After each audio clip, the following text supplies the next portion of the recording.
নানান দিক থেকে নানান চক্রান্ত, নানান ষড়যন্ত্র। বৃষ্টি হয় বাংলাদেশে, আর কিছু লোকেরা ছাতা ধরে গিয়ে কলকাতায়। এই ষড়যন্ত্রকে মোকাবেলা করতে হবে। আমি এদেশে কাউকে শত্রু মনে করি না। এদেশে যে যে দল করুক, যে দলেরই হোক, এদেশের নাগরিক, এদেশের নাগরিক। দেশটাকে রক্ষা আমাদের করতে হবে। হুব্বুল ওয়াতানি মিনাল ঈমান। জন্মভূমির ভালোবাসা এটা একটা ঈমানের অঙ্গ। যদি এটাকে অনেকে হাদিস বলেন, এটা একটা মশহুর কওল।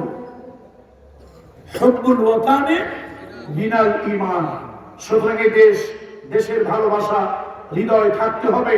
যে কোনো চক্রান্ত, যে কোনো ষড়যন্ত্রের মোকাবেলায় আপনাদেরকে ঐক্যবদ্ধ হতে হবে। ভেদাভেদ ভুলে যেতে হবে, দলমত ভুলে যেতে হবে। বিশেষ করে এইবার আমি টুপিওয়ালা ভাইদেরকে বলবো, দিনওয়ালা ভাইদেরকে বলবো, কালেমাওয়ালা ভাইদেরকে বলবো, আসুন যার যার মানহাজ তার কাছে থাক, যার যার মাসলাক তার কাছে থাক, যার যার মাযহাব তার কাছে থাক। আপনার মানহাজ, আপনার মাসলাক, আপনার মাযহাব আপনার কাছে থাক। আমরা আল্লাহ এক, নবী এক, কোরআন এক, নামাজ এক, আযান এক, ঈমান এক, এই মৌলিক বিষয়গুলোতে ঐক্যবদ্ধ হয়ে আমাদেরকে মোকাবেলা করতে হবে। যদি এই বুদ্ধিতে আমরা হেরে যাই, এই বুদ্ধিতে যদি আমরা হেরে যাই, তাহলে মনে করতে হবে সেই আল্লাহর ওলির কথা। শহীদ আল্লামা দেলওয়ার হোসেন সাইদি, এটা হাদিসের মধ্যে এসেছে, ইত্তাকু ফিরাসাতাল মুমিন, ইত্তাকু ফিরাসাতাল মুমিন ফাইন্নাহু ইয়ানজুরু বিনূরিল্লাহ। এই আল্লাহর ওলিদের দৃষ্টিকে ভয় পাও।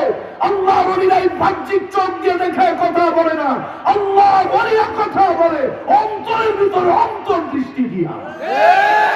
তিনি বলেছিলেন জাতির উদ্দেশ্যে, আমি বাংলার আকাশে উত্তর পশ্চিম গগনে কালো মেঘের ঘন ঘন দেখতে পাচ্ছি, এক কালো মেঘ দেখতে পাচ্ছি। সবাই যদি সম্মিলিত ভাবে মোকাবেলা না করে, এমন অন্ধকার কালো অমানিসা রাত আসবে যার শুভে সাদিক হওয়া সম্ভব নয়, আসলে সম্ভব ছিল না। রাস্তার পাশে একটা দুর্গন্ধযুক্ত টয়লেট থেকে শুরু করে, রাস্তার পাশে একটা দুর্গন্ধযুক্ত টয়লেট থেকে শুরু করে বঙ্গভবন, সেক্রেটারিয়েট, গণভবন, এমন কোন জায়গা নাই তাদের লোক তারা রিক্রুট করেনি, এমন কোন জায়গা নাই যেটা তারা দখল করেনি, এমন কোন অঙ্গন নাই যেটা তারা নষ্ট করেনি। সব কিছু করার পরেও আল্লাহর পক্ষ থেকে সময় পেয়েছে মাত্র 45 মিনিট। ঢাকা বিশ্ববিদ্যালয়ের একজন প্রাক্তন ছাত্র হিসেবে বলি, একজন ছাত্র হিসেবে বলি, আমার যতটুকু সামান্য লেখাপড়া, আমি 1000 বছরের ইতিহাস ঘাটাঘাটি করেছি। কত বছরের? 1000 বছরের ভিতরে ইতিহাস ঘাটাঘাটি করে পৃথিবীতে যত রিভলিউশন, পৃথিবীতে যত আন্দোলন, পৃথিবীতে যত গণবিপ্লব, পৃথিবীতে যত গণ অভ্যুত্থান হয়েছে, 1000 বছরের ইতিহাস খুঁজে দেখেছি। কোন দেশের প্রধানমন্ত্রী, মন্ত্রী পরিষদ, কোন দেশের কনস্টিটিউয়েন্সি, 300 পার্লামেন্টারিয়ান, কোন দেশের সব থানার ওসি, কোন দেশের জাতীয় মসজিদের খতিব সহ একসাথে পালিয়ে গিয়েছে। 1000 বছরের ভিতরে পৃথিবীতে এরকম ইতিহাস নাই। কত হাজার বছর? 1000 বছরের ভিতরে এরকম ইতিহাস নাই। তবে একটা কঠিন বার্তা দেয়, আমি এই বার্তায় আমাকে অনেকেই আমার উপরে ক্ষিপ্ত হবে। ওনারা সময় পেয়েছিলেন পালানোর জন্য 45 মিনিট। এখন কিছু মানুষের আস্ফালন দেখতেছি, সাদাবাজি, অস্থিরতা, মানুষের সাথে প্রভু সুলভ আচরণ। এখন আবার একটা দলের লোকেরা শুরু করেছে, আরে ওনারা তো পালানোর জন্য সময় পেয়েছে 45 মিনিট। আল্লাহ না করুন এরকম সিচুয়েশন যদি আপনাদের উপরে হয়, কামরুল ইসলাম সাইদ বলে দিয়ে গেল, আল্লাহর পক্ষ থেকে আমার এই অন্তর্দৃষ্টি থেকে বলছি, আপনারা পালানোর জন্য 15 মিনিট সময়ও পাবেন। ওরা তো ওদের মামু বাড়ি গেছে, আপনাদের তো মামু বাড়ি নেই। পালানের জায়গা একটা আছে বঙ্গোপসাগর, আন্দামান দ্বীপপুঞ্জের দিকে রওনা হবে, সুন্নি খাইয়া মরবে। সুতরাং আসুন, জনগণের চোখের ভাষা বুঝতে চান, হঠাৎ করে কেউ জনগণের প্রভুর মতো আচরণ করবেন না। সাদাবাজি বন্ধ করেন, হুমকি ধামকি বন্ধ করেন, চোখ তেড়া করে তাকানো বন্ধ করেন। জনগণের সাথে মায়ার দৃষ্টিতে তাকান, ভালোবাসার দৃষ্টিতে তাকান, হাসি মাখা দৃষ্টিতে তাকান। জনগণকে বুকে টেনে নেন, জনগণের সুখ দুঃখে পাশে গিয়ে দাঁড়ান। প্রভুর মতো আচরণ করবেন না, প্রভুর মতো আচরণ করবেন না, প্রভুগিরি দেখাবেন না, লিডার আর ক্যাডারগিরি দেখাবেন না। ওরা 45 মিনিট টিকতে পারে নাই, আপনারা 15 মিনিট কেন 15 সেকেন্ডও টিকতে পারবেন। বন্ধুরা আমার, আসুন, বক্তব্য আমার শেষ। শক্তির জ্ঞান দিয়ে যদি সবকিছু হতো, হাতি বড় না মাহুত বড়? বড় কে? হাতির পিঠে মাহুত ওঠে না, মাহুতের পিঠে হাতি ওঠে। হাতিকে মাহুত চালায় না, মাহুত হাতি চালায়।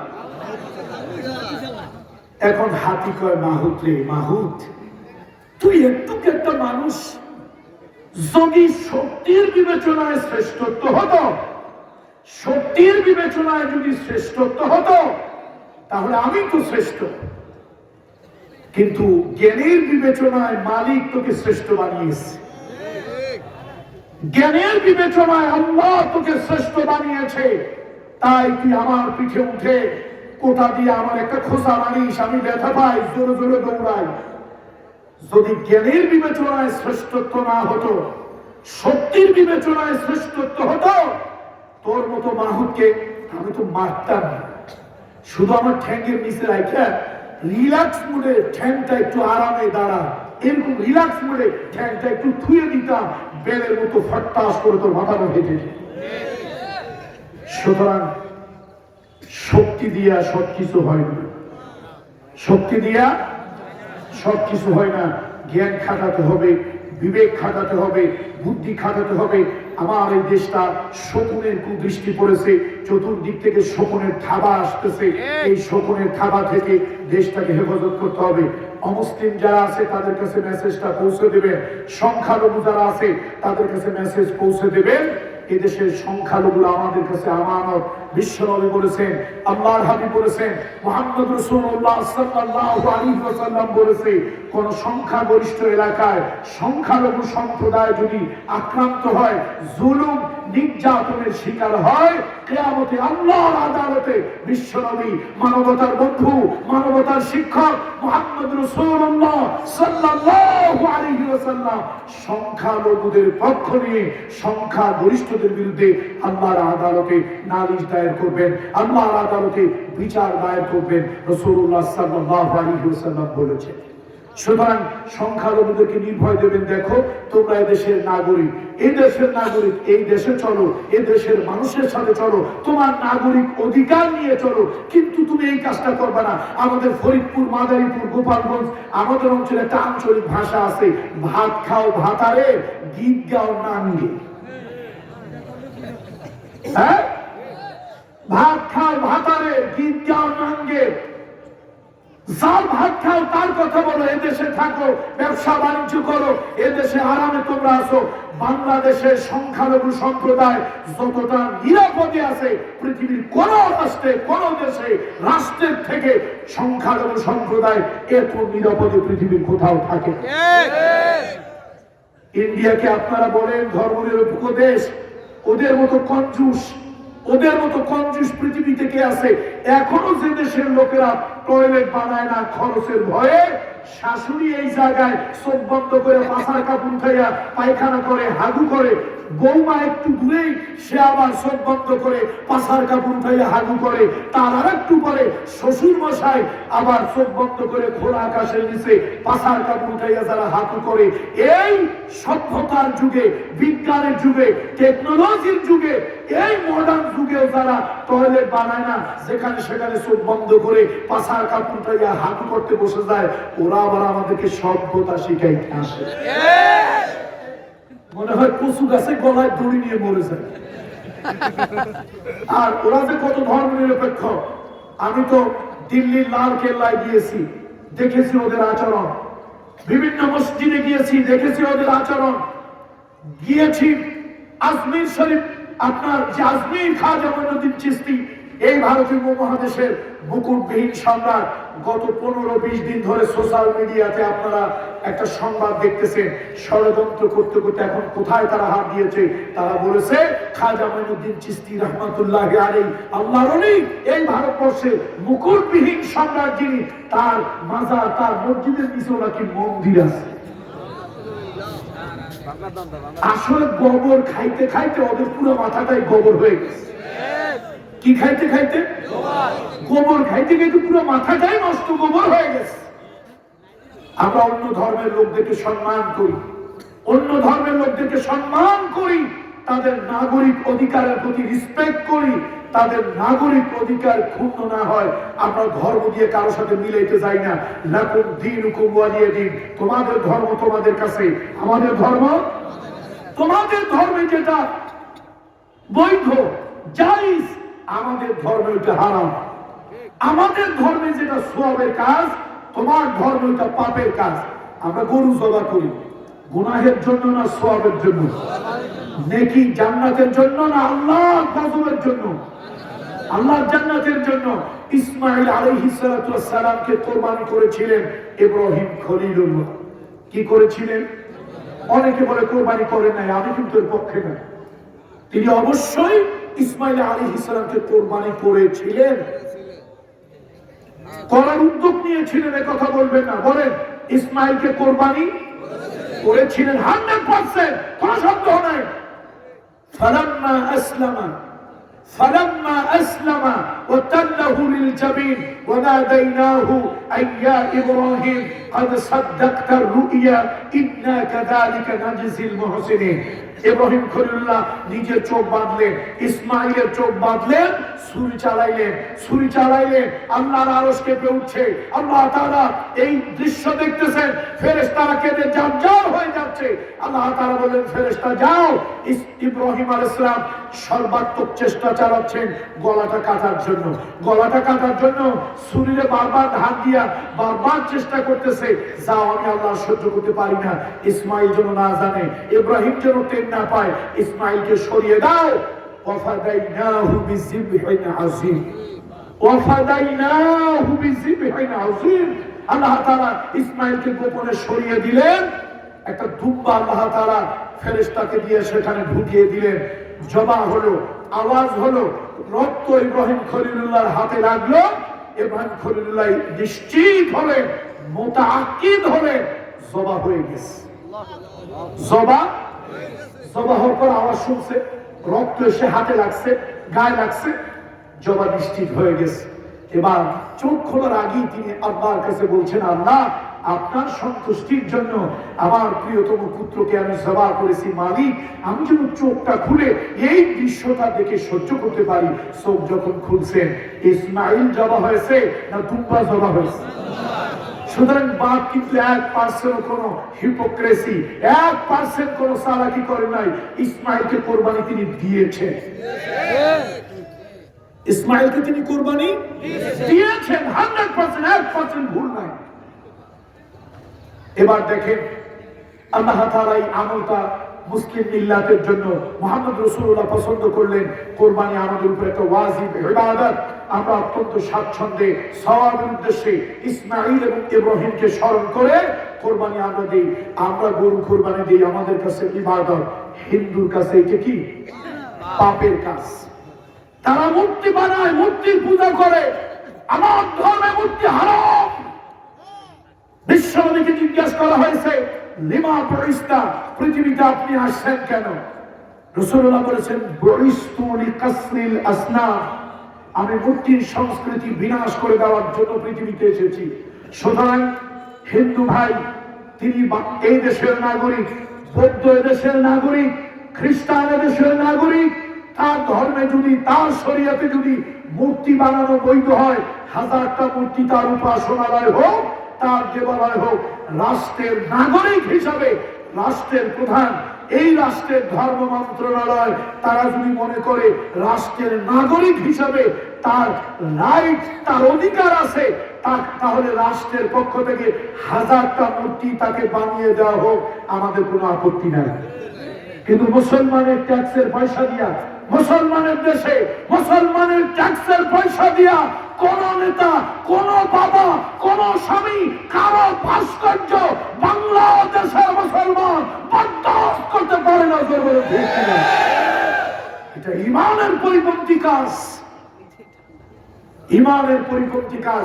সুতরাং মুসলিম ভাই বোনদেরকে বলি, লাকুম দীনুকুম ওয়ালিয়া দীন, তোমার ধর্ম তোমার কাছে থাক, আমার ধর্ম আমার কাছে। আমি ধর্ম তালগোল পাকাতে চাই না।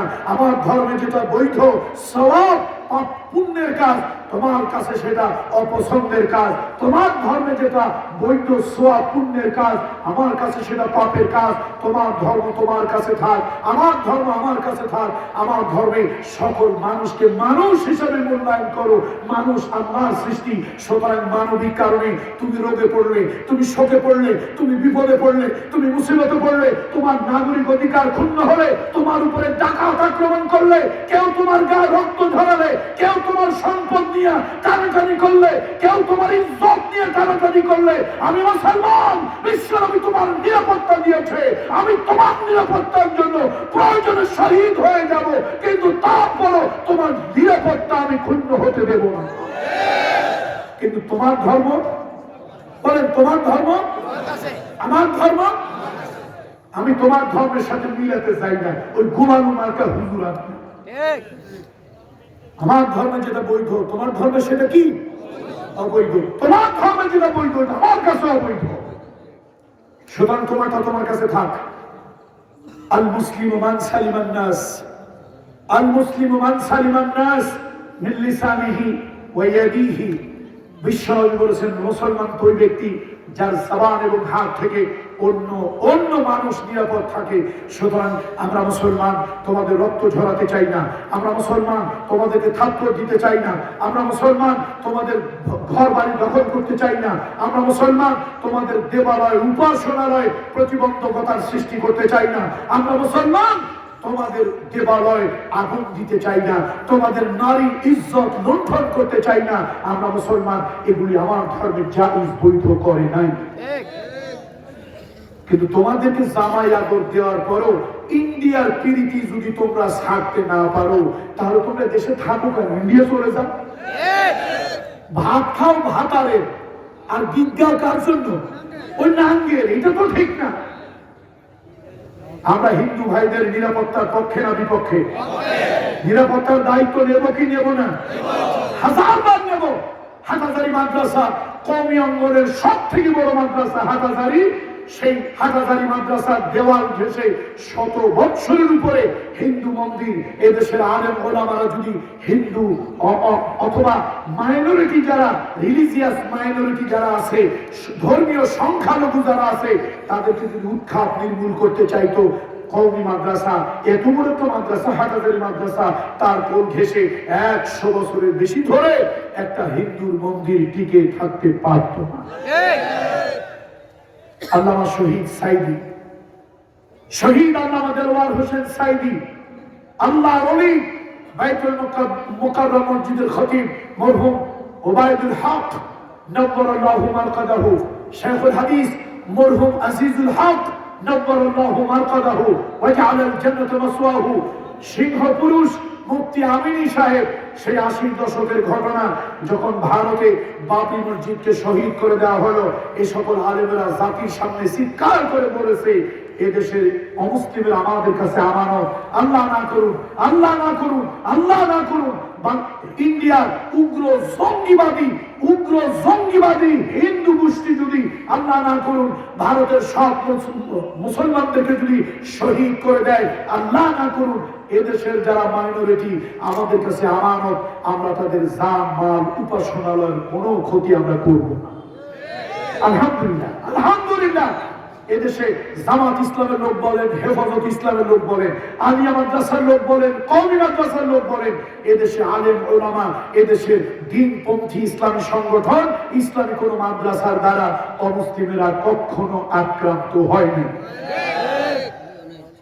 হয়েছে কাদের দ্বারা? আমরা তাদেরকে চিনি, আমরা তাদেরকে চিনি। ভাসুরের নাম জানি, কিন্তু লোকেরা বলে না। ভাসুরের নাম জানি, কিন্তু বলি না। আমরাও কিন্তু তোমাদের নাম জানি, তোমরা কারা কারা করো। অনেক ফিরিস্তি আমরা দিতে পারবো, কিন্তু আমরা ওগুলি বলি না। যা হোক, আসুন, পৃথিবীতে এখন ষড়যন্ত্র শুরু হয়েছে। এই ষড়যন্ত্রের মোকাবেলা করতে হলে কি লাগবে? কি লাগবে? সুলাইমান আলাইহিস সালাম সিংহাসন আনার জন্য শক্তি আলাকে দিছে না জ্ঞান আলাকে দিছে? তাহলে সুলাইমান আলাইহিস সালামের সেই জ্ঞান অনুযায়ী প্রত্যেক ব্যক্তি আমরা ইসলামী সাহিত্য পড়ব, ইতিহাস পড়ব, বিশেষ করে তরুণ যুব সমাজ।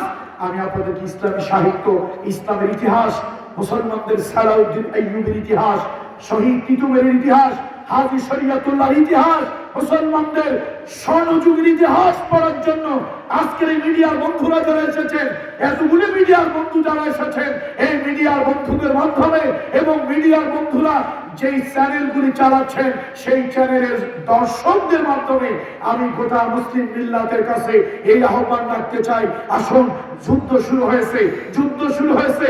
এটা অস্ত্রের যুদ্ধের থেকে জ্ঞানের যুদ্ধটা বড়।